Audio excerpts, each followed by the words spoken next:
وعلیکم السلام ورحمت الله وبرکاتہ.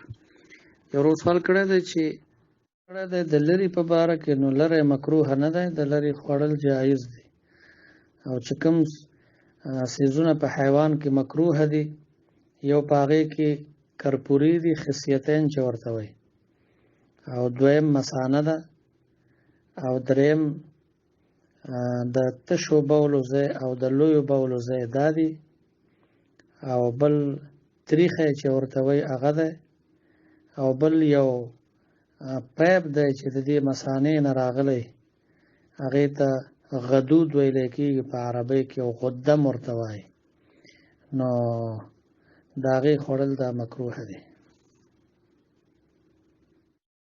وعلیکم السلام ورحمت الله وبرکاتہ. یو ورځ سوال کړی دی د عقیقې په باره کې چې عقیقه دا په وړو څاروو باندې صرف کېږي که نه په غټو باندې هم کېږي؟ نه په غټو څاروو باندې هم کېږي. د طبراني شریف حدیث دی، په هغې کې د بدنې ذکر هم راغلی دی. بدنه اوښ یا مثلا غوا یا غویی دا ذبحه کوي، نو دا هم صحیح ده. په هغې کې اووه برخې جوړېدی شي. مثلا که چېرته دوه هلکان وي او درې جینکۍ وي، نو یو څاروی غټ د هغې نه ذبحه کوی شي. یا مثلا درې هلکان وي یو جینۍ وي، یو غټ څاروی د هغې د طرف نه ذبحه کوی شي، چې دوه برخې د هلکانو شي او یو برخه د جینۍ شي. او که مثلا ماشومان لږ وي، یو ماشوم یا دوه ماشومان یو د هغې دپاره ټول غټ څاروی ذبحه کوي، نو ډېره ښه ده. یا داسې وکړي چې د هغې دپاره پکې برخې ونیسي او باقي نفلي قربانۍ نیت پکې وکړي، نو دا هم صحیح ده.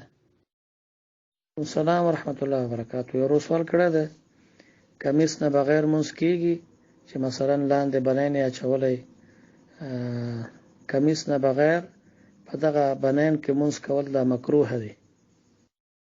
وعلیکم السلام ورحمت الله وبرکاتہ. یو ورځ سوال کړی دی چې یو کس د ماسپښین 4 رکعاته سنت کوي، او په هغې کې مثلا 4 سورته ووایي، اذا جاء نشره وکړي، تبت یدا، ورپسې سورت اخلاص او سورت فلق. بیا چې مثلا د فرض د ماسپښین کوي، نو بیا مثلا الف لام میم شروع کړي، نو دې کې څه مشکل نشته دی، ځکه مخکینی مونځ جدا و، دا جدا دی. نو مونځ چې جدا جدا وي، مثلا 4 رکعاته جدا دي، بیا 4 رکعاته کوي، دا جدا دي، 2 رکعاته بیا کوي، دا جدا دي. نو په دې جدا جدا منځونو کې که د سورتونو تقدیم تاخیر وشي، نو دا جایز ده. په یو مانځه کې که قصدن سړی د سورتونو ترتیب ګډوډ کړي، نو دې سره مونځ کې کراهیت راځي، مونځ مکروه کېږي. او که سهون ترتیب ګډوډ شي، نو بیا مونځ بلا کراهیت صحیح ده.